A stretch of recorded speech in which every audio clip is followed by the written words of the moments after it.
around Dodge City and in the territory on west, there's just one way to handle the killers and the spoilers, and that's with a U.S. Marshal and the smell of gun smoke.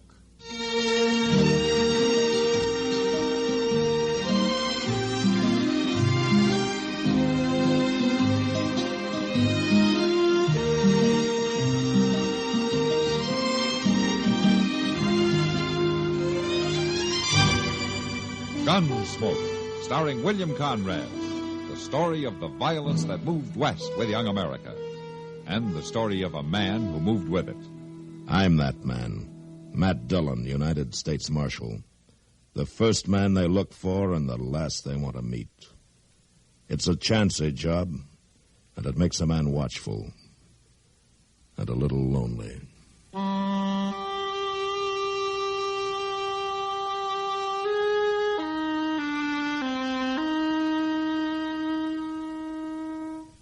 7 is a significant number for a variety of reasons.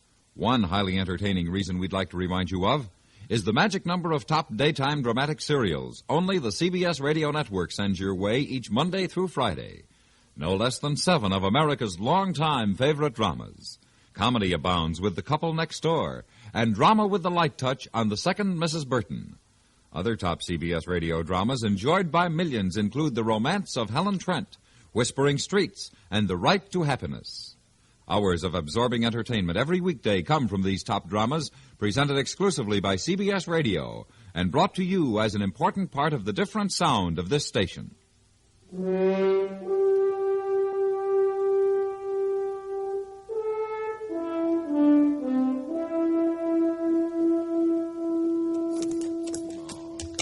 your head around. Come on, Rad. I got the horses out here. Let's get moving. I'll be along, Bone.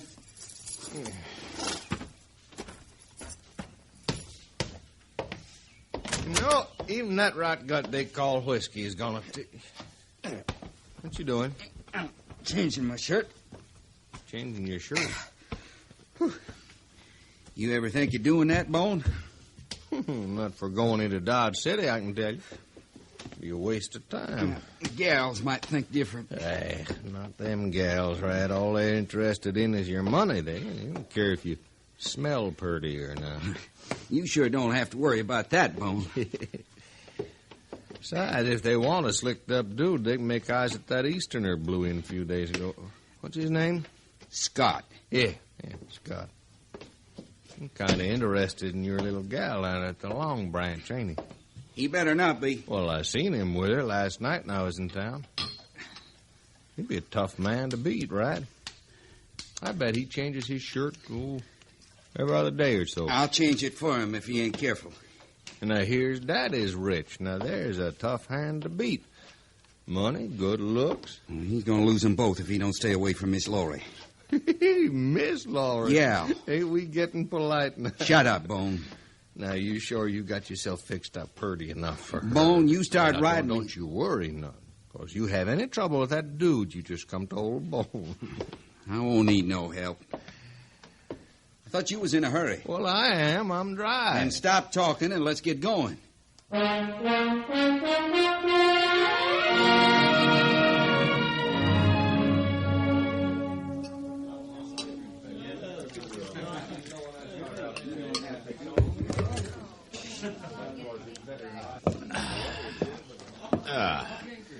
Well, this may not be the best beer in the world, Kitty, but it's a lot better than that stuff they serve up at Hayes City. Well, thanks a lot.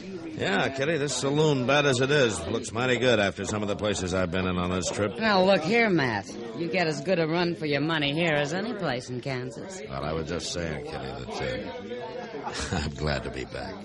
You better be. Excuse me, Miss Kitty. Oh, hello, Andy. You know Marshal Dillon? Marshal? This is Andy Scott, Matt. Glad to know you, Andy. Andy's on a visit from back east. Oh, business trip? No, it's a graduation present from my father, Marshal. This trip out here, I mean. Ah. When I get back home this fall, I'll be going to work. That sounds like you better enjoy yourself while you can. Yes, I guess that's right. Miss Kitty. Yeah? I was looking for Laurie. She ought to be here any time. Oh, well, I'll, Andy, If you have a minute, why don't you sit down? I'd like to talk to you about something. All right. You want a beer? No, thank you. Kitty, I'll be over at the bar. Well, you can stay if you want. It's not private. Oh, I know that, but Mr. Hightower just came in. He has some papers for me, so I'll see you later. What did you want to talk about? Laurie. Oh? What about her? She's very young, you know, Andy. She's just 18. Yes, I know. And I wouldn't want to see her hurt. Neither would I. If her parents were alive, she wouldn't be working here at all. Miss Kitty, Laurie and I have become good friends, very good friends. And she's told me a lot about herself. I'm sure she has. She was stranded. She needed money and a place to stay and people to be around. I don't think it's been hurting her. Working here, I mean. I don't either. Then what you're saying is that you don't want to see her hurt by me. That's right. Neither do I. You're seeing an awful lot of each other. She's pretty fond of you. I hope she is. But with you, this whole thing's just part of your trip west, your big adventure on the plains. It's after you leave that I'm worried about. When the time comes for me to leave, I hope Laurie will leave with me. Come back to Philadelphia to stay. You talking about marriage? Yes, I am. I see. Now, if you'll excuse me. I'll see you later, Miss Kitty. Sure. Well, I sure solved a lot that time, didn't I?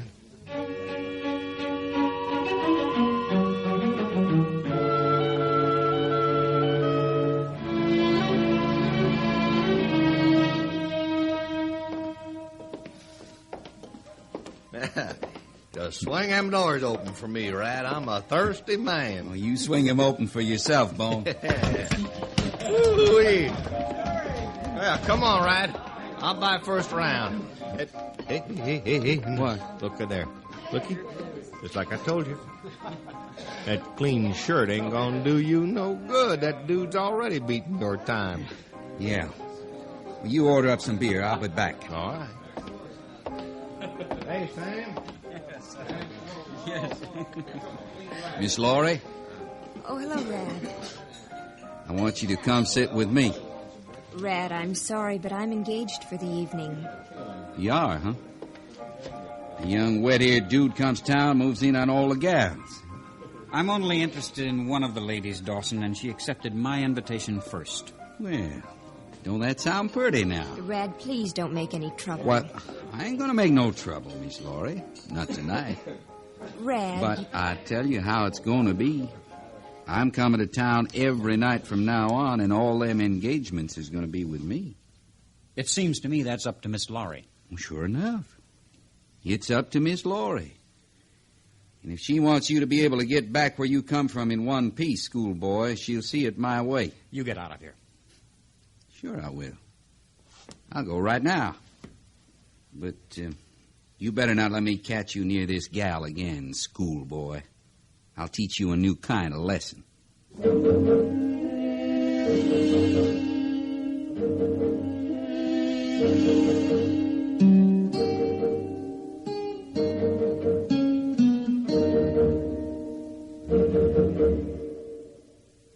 Sociable, up-to-date, debonair. What's this, a new word game? No, I'm just mentioning the qualities that people admire in other people. Oh, I see. If you're sociable, up-to-date, and what was that other word, debonair? Yes, debonair. But listen to it this way.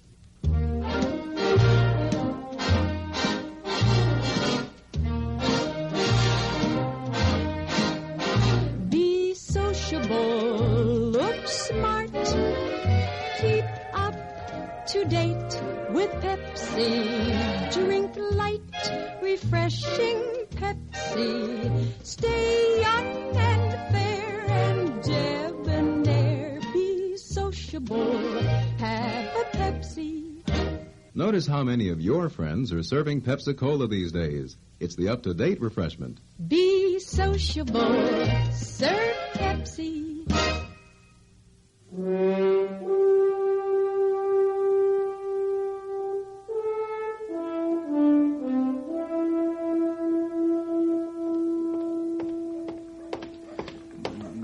Yes, I hope that offer don't look like it usually does. Mr. Dillon? Mr. Dillon. Oh, what's on your mind, Chester? We got to get cleaned up. What's happened? Cleaned up for what? Why, she's coming to see you. That's what's... Excuse me, Mr. Dillon. I got to get things picked up. Chester, will you leave those papers on my desk alone? Well, all right, but it looks awful tacky. Now just stand still and tell me what this is all about. Who's coming to see me? Why, that pretty little Laurie Benson, Mr. Dillon. I just seen her having dinner over at Delmonico's, and that's what she said. She said she was coming right down here. That's what... Oh, my goodness, there she is. Just take it easy, Chester. I think we can handle it. Well, I surely do hope so. How'd you do, Miss Laurie? Come right in. Hello, Chester. Marshal Dillon. Hello, Laurie. Marshal, I don't know if I should have come here or not, but... Well, I need help. Oh? Well, why don't you sit down? Let me dust off this chair for you. Well, thank you, Chester. Now, Laurie. We surely would be glad to help you, Miss Laurie. That's very kind of you. All you have to do is just say the word, and we'll be there fixing up anything that you need fixing up. Ain't that so, Mr. Dillon? Well, I think we ought to know what it was first, Chester, don't you? Well, yes, sir, of course. We'd have to know what it was first. Now, all you need to do is just speak right up, Miss Laurie. Well, That's right. Now, you just Chester. tell us. Mr. Dillon? Weren't you on your way over to the livery stable to see how that sore-legged horse was getting on? Well, yes, sir, I was. All right. All right. Excuse me, Miss Laurie. Certainly, Chester. Now, Laurie, what's on your mind? Marshal Dillon, can one man keep another man from seeing somebody? Oh. Well, I'd say that would depend on the men, Laurie. I have a friend named Andrew Scott. Oh, yes, I met him. Well, do you know Red Dawson? Mm-hmm. I know Dawson. Well, he seems to like me. He's always been, well, very nice until Andy came to Dodge. Now Rad says he'll hurt Andy if Andy and I see any more of each other. Well, that's not too surprising, Laurie. Andy's stubborn, Marshal. I'm afraid he'll get hurt. I don't want him to get hurt on account of me. He seems to have a mind of his own. But, Marshal, they mustn't fight. I thought you might kind of talk to them. Well, I tell you, Laurie, stopping a couple of men from fighting over a pretty girl is something I can't do much about. You're laughing at me. No, Laurie, I'm not laughing at you. I'm very serious. It's just that, well, this kind of thing isn't exactly in my department. Then you won't help me? You won't talk to them? I'll do anything I can, Laurie, to help you, but there's just one thing. What's that? I can't promise that either one of them's going to pay any attention to what I say.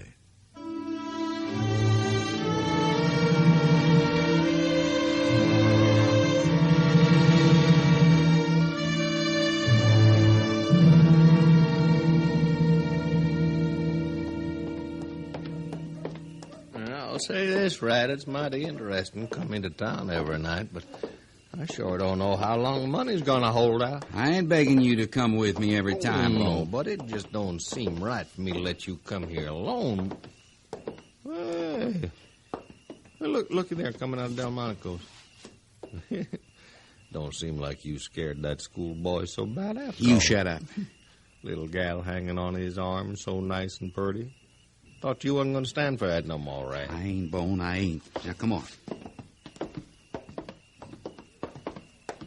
You, schoolboy, turn around. Andy, don't do it. You calling me? Hey, he's wearing a gun, Rat. He better be. I warned you, schoolboy. I told you to stay away from her. Get back, Laurie. Get back in the doorway. Andy. You'll have to do more than warn me, Dawson. I'm a-going to. Andy.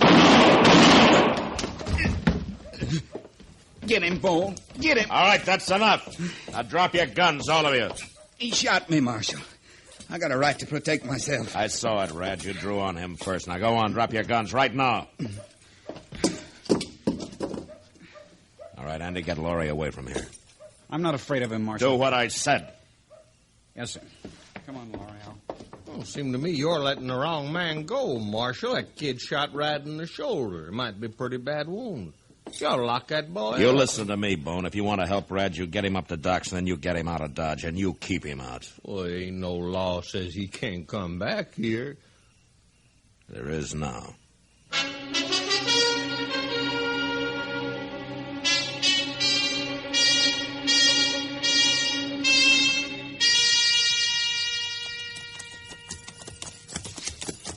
How you making it, Rad? Shoulder hanging together all right? It ain't my shoulder that's eating at me. Yeah. No account Marshall sure talks mighty big. That ain't the marshal neither. I gotta get me that Andy Scott. I gotta get him good, Bone. You ain't got no chance to do nothing. That Marshall see you in Dodge again. He ain't gonna see me.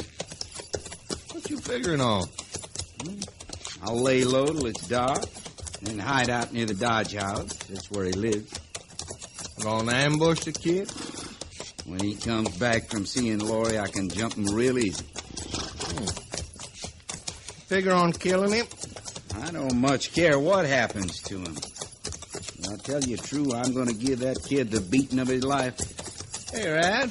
Why don't we bring him out to our place? Why bother carrying him way out there? Well, no, that kid, he's got a rich daddy, ain't he? Yeah, I guess so. Well, make us a pile of money, and you could teach that kid a lesson at the same time. How? Well, his daddy paid good money to have us turn him loose. How would he know? We'll get the kid to write him a letter telling him to. Well, I don't know. Main thing I want is for him to leave Laurie alone. Well, you do whatever you want after we get the money. You know, you might just be right at that, Bone. After all, a little money never hurt nobody.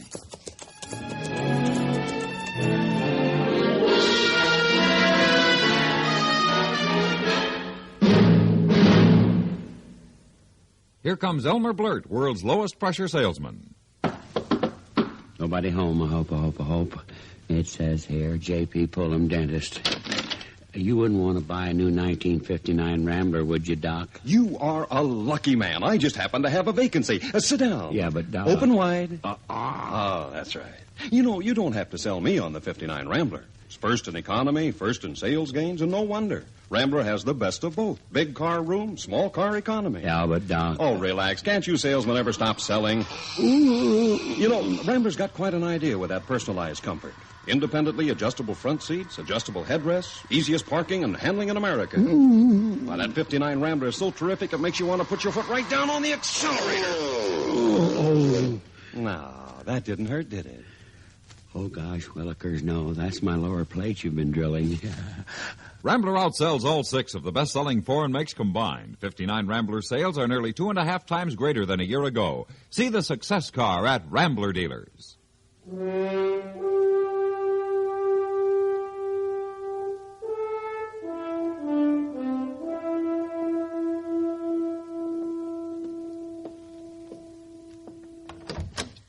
I'm going downstairs, Laurie. I'll look in on you again a little later. Oh, I'm all right, really, I am, Kitty. I'm ashamed I gave way so, but... Well, I just couldn't believe Andy'd go away like that. That he'd run. I'm sorry. Honey, this wasn't his world. You mustn't blame him too much. I know, Kitty, I know. I shouldn't have expected anything, but... Well, I did think he'd at least say goodbye. That wouldn't have hurt him, I'll say that. But you might as well learn this lesson while you're still young enough to get over it. Learn what lesson? That the less you expect from a man, any man, better off you are. I'll see you later, Laurie. Sure.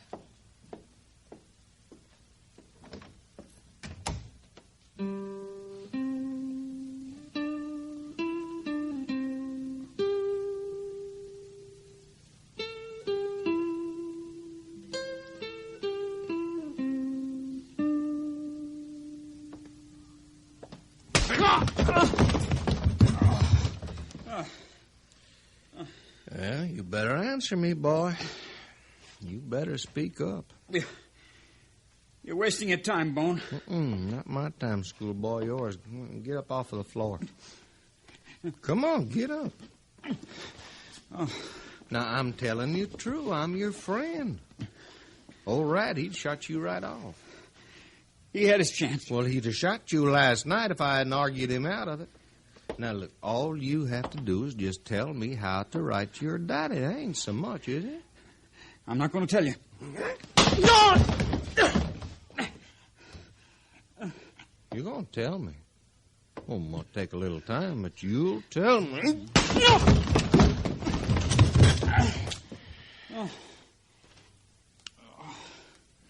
All right, you just lay there while I figure on it. I'll be back. It won't do you any good to kill me. No, you got us all wrong, schoolboy. We ain't going to kill you. No, sir. Of course, you ain't going to get no food or no water till you tell us how to write to your daddy. You won't get anything from me. Well, then, you might be running the chance of starving to death, but that'd be up to you. Get out of here. I think I'll do that for now. But I'll be back, schoolboy. And next time Rad may be with me, I tell you true, he just don't take kindly to you. He don't take kindly to you at all.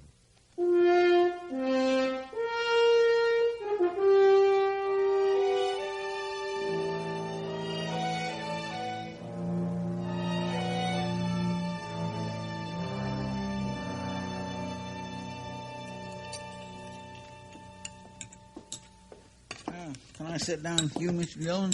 Sure, Chester. Thank you. I was beginning to worry about you. It's not like you to be late for a meal. I sure do hope there's some of that pie left. I declare I could have wrung his neck. Oh, wrung whose neck?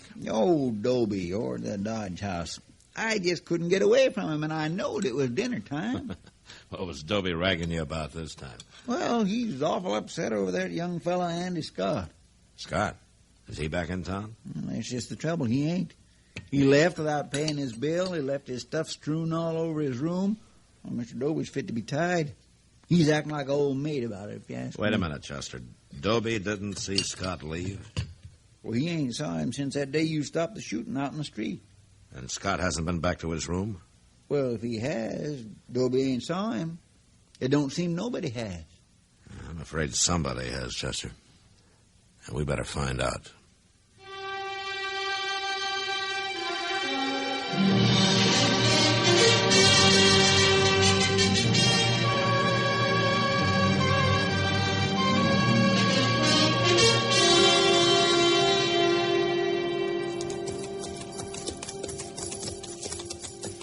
You sure they drugged that boy way out here, Mr. Dillon? It don't make good sense to me. I'm not sure, Chester, but I don't expect a thing like this to make sense. I guess you're right. Yonder's your house. Yeah.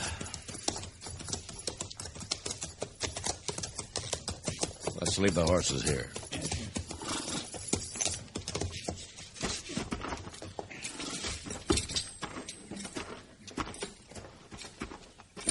Just keep your eyes open.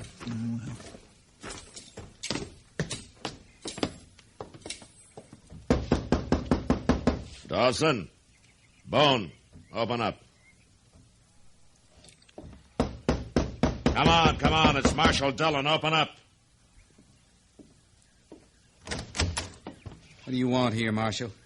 I got a few questions to ask you. We ain't got no time to answer. Look, you ain't got no... Wait a minute, Rad. Don't want the marshal to think we got something to hide. That's right, Bo. Well, what do you want to know, Marshal? Where's Andy Scott? How should I know? Yeah, how should we know, Marshal? You run us out of Dodge your own self. Yeah, and the boy hasn't been seen since you left. Is that a fact? Well, he probably skedaddled back home to his daddy. Look in the other room, Chester. Yes, sir. Now, listen here. Just stand easy, Rad.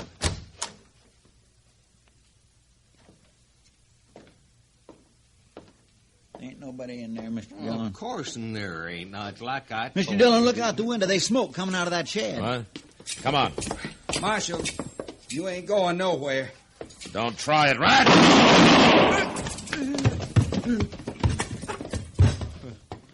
You killed him. You want to argue anymore, Bone? Not like that, I don't. All right, then drop your gun on the floor and come outside and be mighty careful how you move. Sure.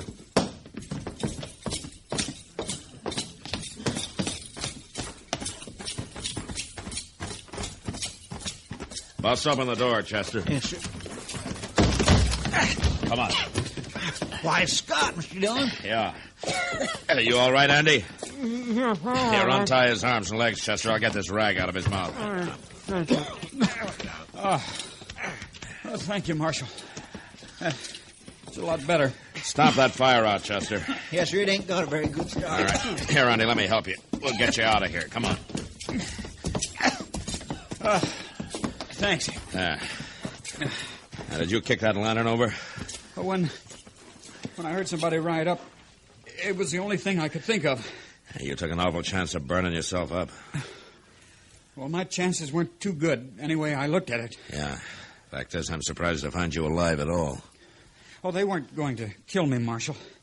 They were just leaving me here to die by myself. Is this true, Bone? Mm-hmm. The Marshal was his own fault. All he had to do was just tell how to write to his daddy. What? Well, sure, Marshal. I kept Rad from shooting him. We were just trying to get us some money. All that boy had to do was talk. We'd have let him go. Sure you would. Just like I'm going to let you go. Well, you don't want me, Marshal. You got Rad. He's the one that started it. Sure, Bone. But you didn't stop it.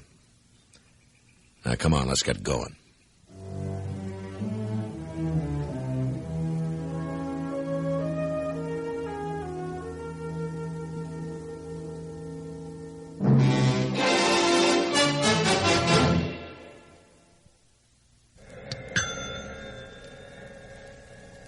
Coming up to 10 gallons, Mr. Johns. There. Check your oil filter and air filter might pay you $1,000. How's that? Well, haven't you heard about Fram's big silver treasure hunt? Oh, yes. Heard something about it over my car radio this morning. What's it all about? Well, a regular filter check is so important that Fram Corporation is paying $60,000 to get car owners to check their filters now. $60,000 in cash? Yeah, this is Fram's silver anniversary. Last year, 10,000 secretly numbered Fram filters were distributed all over the United States and installed in cars during regular servicing. You may have one in your car and not even know it. A Fram filter cartridge worth 1,000 silver dollars. And if you do, I get $1,000 too. Well, what are we waiting for? Let's check those filters now. Hurry, folks. You could win up to $1,000 in cash. Join the big Fram treasure hunt. Check your car filters now.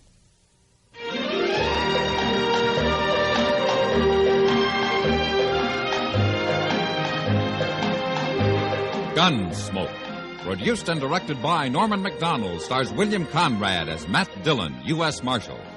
The story was specially written for Gunsmoke by Marion Clark, with editorial supervision by John Meston. Featured in the cast were Sam Edwards, Eleanor Berry, Vic Perrin, and Lawrence Dobkin. Harley Bear is Chester, Howard McNear is Doc, and Georgia Ellis is Kitty. This is George Walsh inviting you to join us again next week for another story on Gunsmoke.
You've been listening to the OTR Gold Network.